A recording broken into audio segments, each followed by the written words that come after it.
It was December 21st, 1990, 4 days before Christmas. I'm 15 years old, and I'm living through what I described at the time as a slump, a losing streak. I am failing, in my opinion, in every category of my life.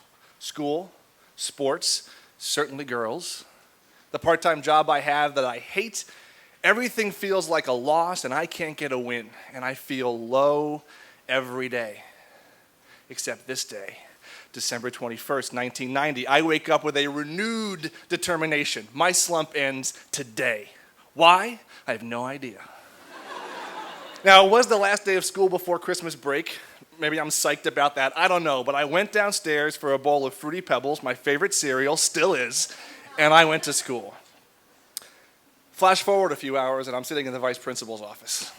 I don't know why I was called there, and I'm waiting, and I'm thinking, and I'm worrying, and then I remember, my slump is over.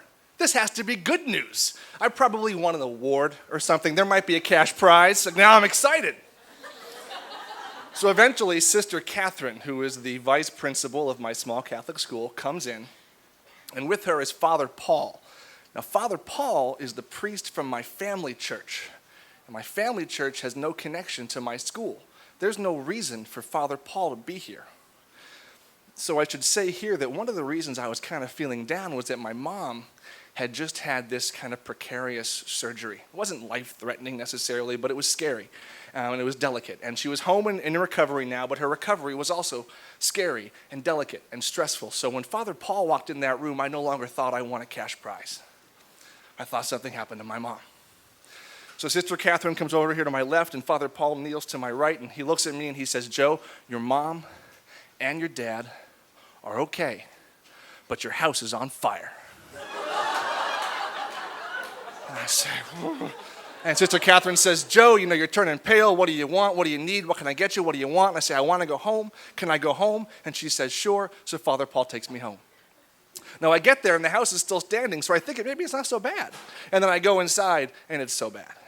The dining room where we were about to have Christmas dinner in a few days, well, that's gone.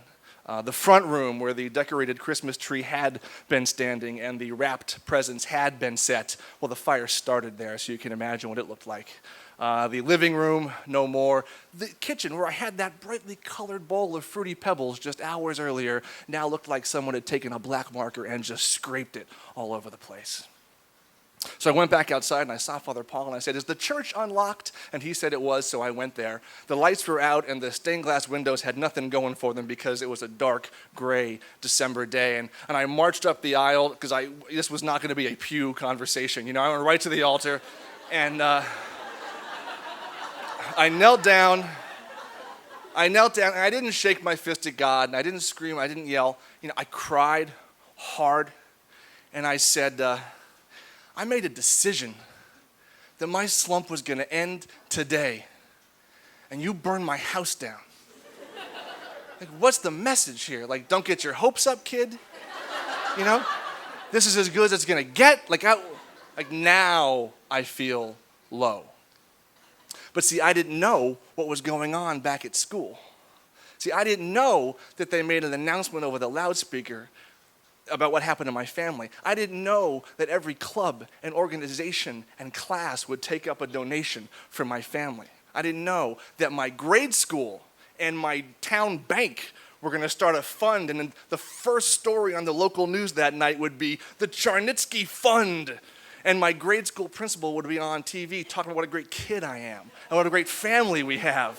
I didn't know that people would be calling my aunt that night, many of them strangers, offering Christmas trees and full Christmas dinners they've been preparing for weeks, and toiletries and money and whatever they think we might need to have some kind of Christmas.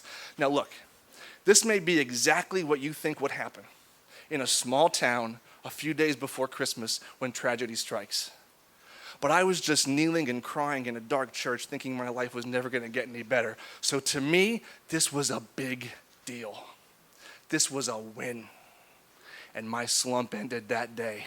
And my life changed a little bit and then a lot after that day in ways far too numerous to go into here. But I want to say one more thing before time runs out, and that's this. I am sure that 90% of the people who were so kind and generous to me and my family in those days have long forgotten the fire. They've long forgotten my family. They've long forgotten me. I will never forget them. So do not overlook an opportunity at kindness or generosity or mercy. You don't know what it might do. Thanks.